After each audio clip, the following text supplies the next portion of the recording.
नमस्कार दोस्तों, मैं doctor Komal Bahal. Welcome to my YouTube channel Shri Ayurveda.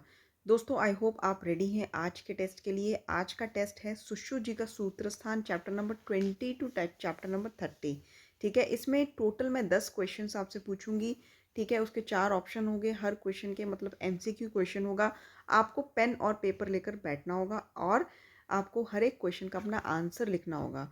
और जो भी मार्क्स आते हैं आप प्लीज़ कमेंट बॉक्स में ज़रूर कमेंट करिए। I will appreciate that really, क्योंकि एटलीस्ट आपने ट्राई किया है। और इन केस अगर आपकी तैयारी नहीं है तो 20 टू 30 चैप्टर जिसका मैं टेस्ट अभी लेने वाली हूँ उसका लिंक डिस्क्रिप्शन बॉक्स में दिया हुआ है। ठीक है, आप लिंक को क्लिक करके आप इन जो 10 चैप्टर्स हैं उसके गो थ्रू हो सकते हैं। उसके बाद आप टेस्ट फिर से अटेंड कर सकते हैं। तो चलिए स्टार्ट करते हैं। पहला क्वेश्चन ये है सुश्रुत सूत्रस्थान 20 में से कि त्रिस्थून क्या है। त्रिस्थून क्या है? आहार, निद्रा, ब्रह्मचर्या, वात, पित्त, कफ, हेतु, लिंग, औषध या फिर रस, वीर्य, विपाक। त्रिस्थून क्या है? हर एक क्वेश्चन के लिए आपको 5 सेकंड मिलेंगे। ठीक है, तो त्रिस्थून वात, पित्त और कफ है। और इसके साथ ही सेकंड क्वेश्चन आपसे पूछूंगी, निम्न में से व्रण की सम आकृति नहीं है। वृत्त, आयत, त्रिपुटक या सर्पिल। ठीक है, वृत्त, आयत, त्रिपुटल या त्रिपुटक या सर्पिल। इनमें से सम आकृति नहीं कौन सी है? सर्पिल। ठीक है, थर्ड क्वेश्चन आपसे पूछूंगी सुश्रुत सूत्रस्थान 23 से किस रोगी के व्रण याप्य माने गए हैं? ठीक है, अवपाटिका, मधुमेह, कुष्ठ या सभी। किस रोगी के व्रण याप्य माने गए हैं? अवपाटिका, मधुमेह, कुष्ठ या सभी। तो इसका आंसर सोच समझ के दीजिए कौन सा आंसर सही होगा। 5 सेकंड आपको मिलेंगे। तो किस रोगी के व्रण जो हैं याप्य माने गए हैं? तो इसका आंसर है अवपाटिका। ठीक है, इसका आंसर है अवपाटिका। नेक्स्ट फोर्थ क्वेश्चन ये है कि कौन से स्थानगत व्रण सुखपूर्वक भरने वाले नहीं होते। ठीक है, जो सुखपूर्वक हील नहीं होते। पायु, ठीक है, प्रजनन इंद्रिय, ओष्ठ या नासा। ठीक है, कौन से व्रण जो है सुखपूर्वक भरने वाले नहीं होते? तो इसका आंसर आपको बताना होगा। तो दोस्तों इसका आंसर है नासा। नासा के व्रण जो है सुखपूर्वक भरने वाले नहीं होते। नेक्स्ट है कौन सी व्याधियां आदि दैविक वर्ग में सम्मिलित नहीं है? कौन सी व्याधियां आदि दैविक वर्ग में सम्मिलित नहीं है? दैव बल प्रवृत्त, दोष बल प्रवृत्त, काल बल प्रवृत्त या स्वभाव बल प्रवृत्त। तो इसका आंसर दीजिए आप। 5 सेकंड मिलेंगे हर एक आंसर के लिए आपको। मैं फिर से रिपीट कर देती हूँ। कौन सी व्याधियाँ आदि बल प्रवृत्त नहीं हैं, आदि दैविक वर्ग में नहीं सम्मिलित हैं? तो आदि दैविक वर्ग में दोष बल प्रवृत्त व्याधियाँ जो हैं सम्मिलित नहीं हैं। नेक्स्ट फिफ्थ क्वेश्चन आपके सामने है कि जो भगंदर होता है, विशेषतः शतपोनक भगंदर, इसमें कौन सा कर्म किया जाता है? छेदन, भेदन, वेधन या लेखन। तो भगंदर, विशेषता शतपूनक भगंदर में कौन सा कर्म किया जाता है?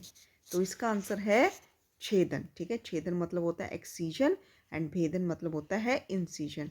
ठीक है, और वेधन मतलब पंक्चरिंग होता है एंड लेखन मतलब स्क्रैपिंग होता है। तो भगंदर विशेषता जो शतपूनक भगंदर होता है उसमें छेदन कर्म मतलब कि एक्सीजन किया जाता है।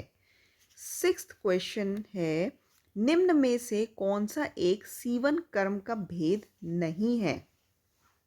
कौन सा एक सीवन कर्म का भेद नहीं है? अनुवेलित, तुन्न सेवनी, गोफणिका या ऋजु ग्रंथि। अनुवेलित, तुन्न सेवनी, गोफणिका या ऋजु ग्रंथि। तो इसमें से सीवन कर्म का भेद नहीं है। तो इसका आंसर है अनुवेलित। अनुवेलित जो है सीवन कर्म का भेद नहीं है। ठीक है, नेक्स्ट है सेवेंथ क्वेश्चन, करनी और श्लक्षण किसके भेद हैं?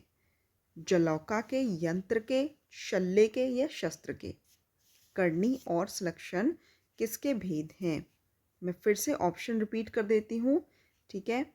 तो करनी और सलेक्शन किसके भेद हैं? जलौका के, यंत्र, शस्त्र या शल्य के? इसका आंसर है शल्य के, ठीक है। करनी और सलेक्शन जो है शल्य के भेद हैं। और इसके बाद नेक्स्ट क्वेश्चन है, अवबद्ध और अनअवबद्ध ये किसके भेद हैं? ये सुश्रु सूत्र 27 में से पूछा गया क्वेश्चन है। अवबद्ध और अनअवबद्ध ये किसके भेद हैं? तो ये शल्य के भेद हैं, ठीक है। इम्पॉर्टेंट है इसलिए पूछा गया है। बेसिकली दोस्तों ये जो टेस्ट होते हैं वीकली, इसमें मैं वही क्वेश्चन पूछती हूँ जो मोस्ट इम्पॉर्टेंट होते हैं, जिसके आने के चांसेस बहुत ज़्यादा होते हैं, ठीक है। नेक्स्ट आपसे पूछूंगी क्वेश्चन कि कंठ पीड़न की स्थिति में दोष प्रकोपित कौन सा होता है? कंठ पीड़न की स्थिति में दोष प्रकोपित कौन सा होता है? तो कंठ पीड़ा में वात और कफ दोष प्रकोपित होते हैं, ठीक है। कंठ पीड़ा में वात और कफ दोष प्रकोपित होते हैं। नेक्स्ट क्वेश्चन आपसे पूछना चाहूँगी, लास्ट क्वेश्चन है कि अर्बुद किस प्रकार का विकार है? अर्बुद किस प्रकार का विकार है? रक्त प्रदोषज, मांस प्रदोषज, मेदो प्रदोषज या सभी? ठीक है, मैं ऑप्शंस रिपीट कर देती हूँ। रक्त प्रदोषज, मांस प्रदोषज, मेदोष प्रदोषज या सभी? तो आंसर कीजिए, इसका आपको 5 सेकंड मिलेंगे। तो इसमें है अर्बुद जो है रक्त, मांस, मेद, प्रदोषज, मतलब सभी प्रकार का विकार है, ठीक है। तो दोस्तों यहाँ पे हमारे जो 10 क्वेश्चंस हैं वो ख़त्म होते हैं।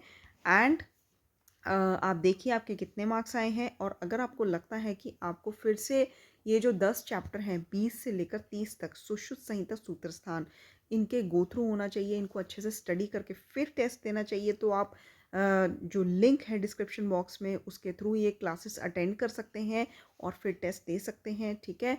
तो अच्छे से पढ़िए एंड मिलते हैं नेक्स्ट टेस्ट में। धन्यवाद।